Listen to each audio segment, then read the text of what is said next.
일입니다. 우리 민주주의에 뿌리를 내리게 한다던 기초의회가 우리 민주주의를 뿌리부터 흔들고 있습니다.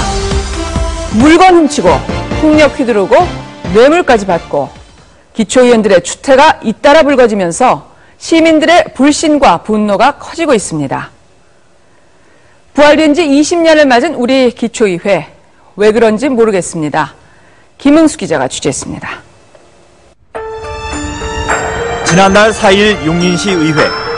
임시회의장의 분위기는 어느 때보다 침울하고 무거웠습니다. 오늘 우리는 불미스럽고 안타까운 일로 인하여 부득이 임시회를 개회하게 되었습니다. 의원님들의 심사숙고와 더불어서 현명한 판단을 당부드리겠습니다. 이날 용인시 의회에는 한 여성 의원에 대한 제명안이 상정됐습니다. 이 여성 의원에게는 대체 어떤 일이 있었던 것일까? 지난 4월 용인의 한 의류 매장. 한 여성이 옷을 고르며 이리저리 돌아다닙니다. 스카프도 만져보고 직원과 이야기도 합니다. 그런데 점원이 다른 손님과 이야기를 나누는 사이 이 여성이 스카프 하나를 가방에 집어넣습니다. 그리고 나서 다른 물건을 계산하더니 매장을 빠져나갑니다. 뒤늦게 스카프 하나가 없어진 것을 알게 된 점원. 정리하려고 하더니 스카프가 없어서 CCTV상 봤을 때 보니까 그분은 제가 여기서 이렇게 다른 고객님이랑 문제 중일 때 그 가방에다 넣으시더라고요, 스카프를. CCTV에 찍힌 인물은 지난 지방선거에서 비례대표로 당선된 용인시 한모 의원이었습니다. 매장 측의 신고로 경찰 조사를 받게 된 황 씨. 매장을 다시 찾아와 사태 수습에 나섰지만 일은 더 커지고 말았습니다. 오해가 있었던 것 같다고. 누가 와서 물으면 이런 일 없었던 것처럼 해달라고. 한 씨는 매장 직원과 의사소통에 문제가 있었다며 절도 혐의를 부인했습니다. 다른 걸 사면서 하는 때 보이길래 제가 제 것도 망가졌으니까 이것 좀 저 좀 주세요 그랬지 제가. 홍보 가볼 테니까 근데 거기서는 못 들었다는 거죠.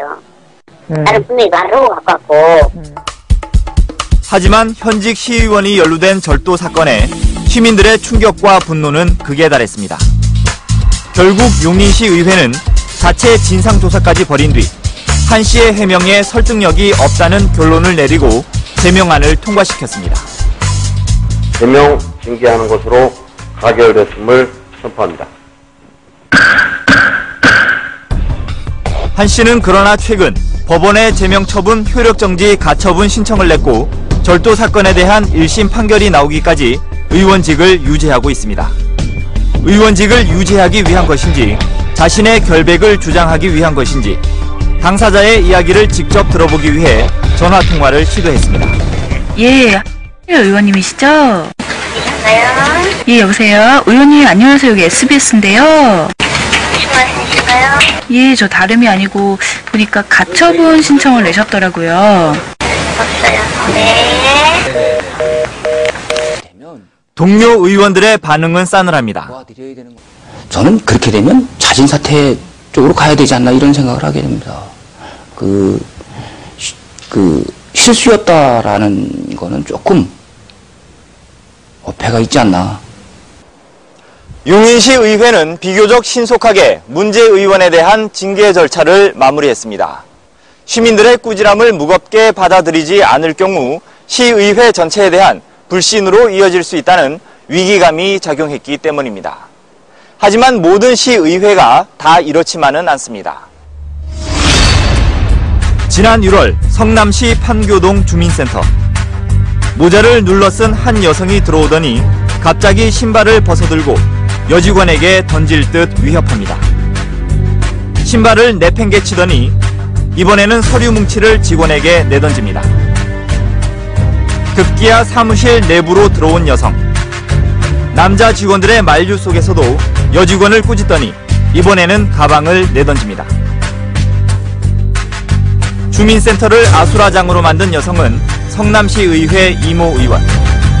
전화를 받은 사람은 아르바이트생이었는데도 자신의 이름을 잘 알아듣지 못했다는 이유로 소동을 피운 겁니다.